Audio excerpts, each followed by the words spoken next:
To dive into this more, I want to welcome in Kelly Robinson. She's the president of the Human Rights Campaign, and Carl Gould. He's the president of Seven Stage Advisors. That's a company that coaches and consults businesses. Kelly, let me start with you first. Pride Month did not used to be this controversial in recent years. What changed? I want to say this. Pride Month still isn't controversial. The majority of Americans support companies that stand with the LGBTQ plus community. And we know that the size of our community is growing. 1 in 7 adults identify as a member of the community, 1 in 4 of Generation Z.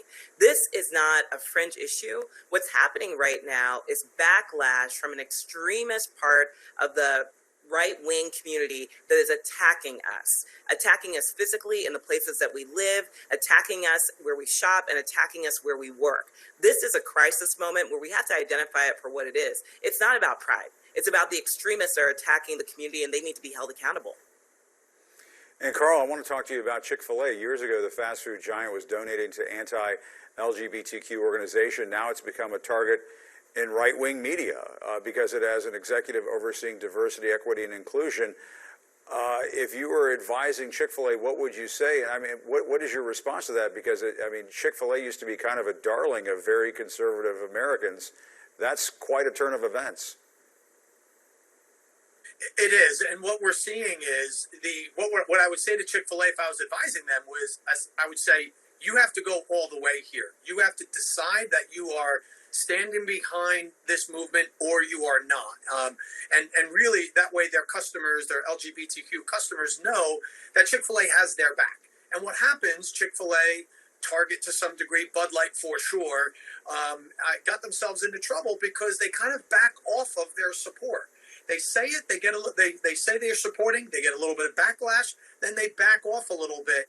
And that little bit of incongruence to their client base, that's where they get themselves in trouble. They need to go all the way.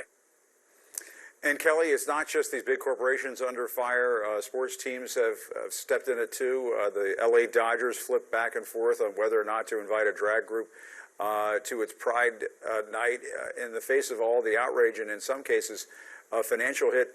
I mean, what do you think? What do you think these companies should do? They have to stand firm in their values, and they also have to be assured that the majority of the country is with them. Again, this is an extreme segment of the right wing that is launching an intentional attack. The same folks that are targeting the Dodgers and Target are the ones that are pushing hundreds of pieces of anti-LGBTQ plus legislation in the states. They're the same ones that are pushing campaigns of harassment and bullying against our community online.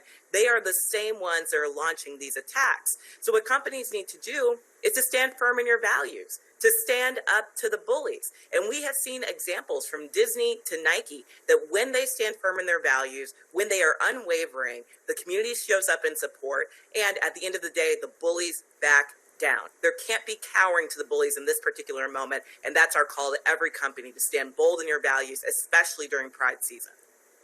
Carl, why can't some of these companies grow a backbone on this?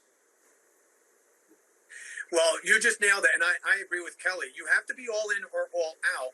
And there's a difference between aligning with your core values and then trying to impose them on the marketplace. And just like Kelly said, when a company says, these are our core values, we are in alignment with them, and we're going to live along with them, then it's fine. The marketplace responds very well. It's when they don't grow the backbone and they're trying to be all things to all people. And not every company and not every product is all things to all people. So from a business standpoint, you have to decide on who your ideal client avatar is, your persona or your demographic, as people would say.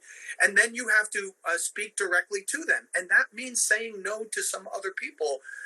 And sports leagues, beverage companies, they try to grab everybody. They try to be inclusive when maybe they're really not. And when they're out of alignment, it shows. And that's when the backlash starts. And Kelly, as of May 26th, the ACLU says 491 anti-LGBTQ bills have been introduced across the country.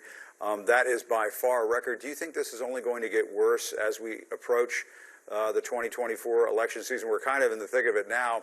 And you have candidates who want to make some hay out of this. Absolutely. Unfortunately, I think it's going to get worse before it gets better. And the impact of these bills being introduced, whether or not they're signed into law, is that it's creating a culture of fear in the community. They are literally trying to push us back into the closet, to drive us back into a time when we had to meet in places that had no windows and to hide our identities. We are not going back there. This Pride season, we're showing up boldly, defiantly, and joyfully to make sure of that.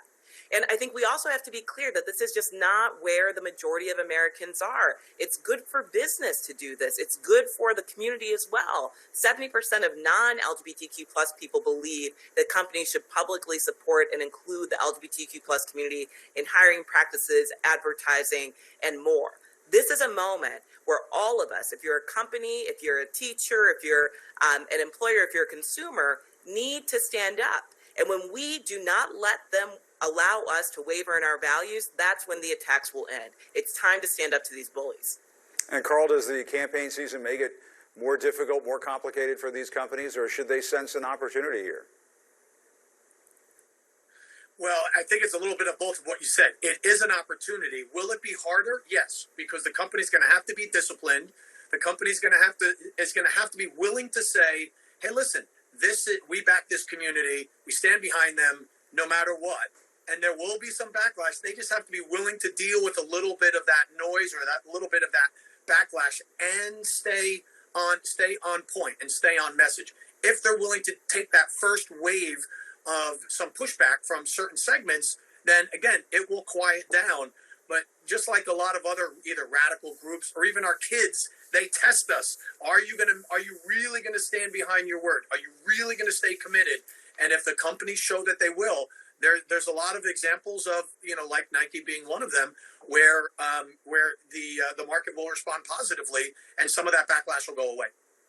Yeah, younger Americans, Gen Z, they are well beyond this as an issue. I mean, they have accepted this as just a normal part of American life. I mean, there's just no turning back for younger Americans on this issue. All right, Kelly and Carl, thanks so much. Happy Pride Month. We have it here in D.C. It's a great time of the year. Thanks very much for your time. We appreciate it.